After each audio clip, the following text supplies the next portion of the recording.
आजचा वार गुरुवार आहे आणि तारीख काय आहे बरं? आजची तारीख आहे 18. तर बघा, आज पुन्हा शाळेतून येता येता मुलांची परत कुरबुर चालू होती की आज मम्मी भाजीला काय बनवणार आहे. ह्या दोघांना जास्त टेन्शन असतं की आज भाजीला मम्मी काय बनवणार आहे. म्हणजे माझं राहिलं बाजूला, त्यांनाच जास्त टेन्शन. तर येता येता बारकीने काल जे सांगितलं होतं ना मसूरची भाजी बनव, तर म्हटलं चला येता येता अख्खा मसूर 1/2 किलो आणला.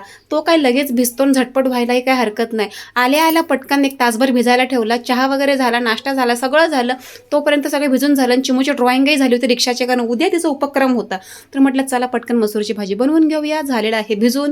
तर तुम्हाला सांगते, लग्ना अगोदर कधीही मसूरची भाजी मी खाल्लेली नाही आहे. हा मसूरची डाळची भाजी खाल्लेली, मग अख्खा मसूर कधी खाल्ला नव्हता.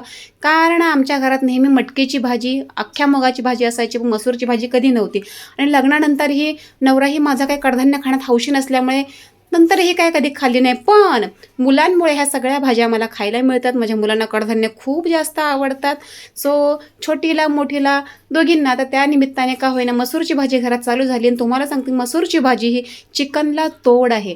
एकदम चिकनच्या भाजीसारखी भाजी लागते, मस्त अतिउत्तम अप्रतिम लागते. मलाही खूप आवडायला लागले, मी नेहमी खाते. आणि तुम्हाला सांगते, काल मी जी आणली होती कोथिंबीर 10 रुपयाची, अक्षरशः त्या कोथिंबीरची आज पूर्ण वाट लागली होती.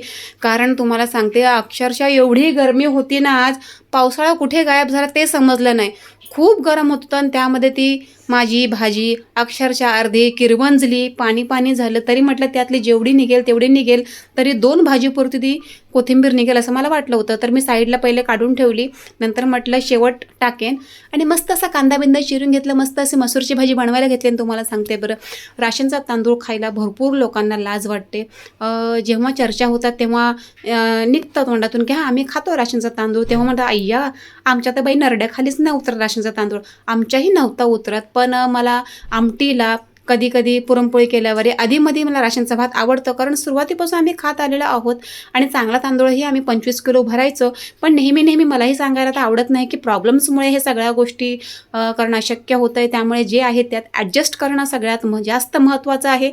आणि जेव्हा लोक म्हणतात ना शी बाई आमच्या नरड्याखाली राशनचा तांदूळ उतरतच नाही, तांदूळ राशनचा, असं जेव्हा ते बोलताना बघते ना, अहो तुम्ही त्याच्या इडल्या खाता, डोसे खाता, सगळं खाता, मग त्याला नावं का ठेवता? तर जाऊ दे, होप सो. प्रत्येकाचे विचार असतात, ज्याला त्याला त्याची आवड असते. मला थोडासा आवडतो आणि राशनचा भात हा गरमागरम खायला खूप चांगला. हा थोडा शिळा झाल्यावर तो चिवट होतो, पण मस्त लागतो गरम असतानाच.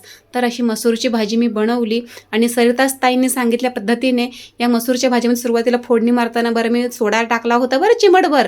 आणि ही बघा कोथिंबीर माझी पूर्ण वाट लागले. जाऊ दे, तशीच साफ करून टाकले, मी ॲड केली.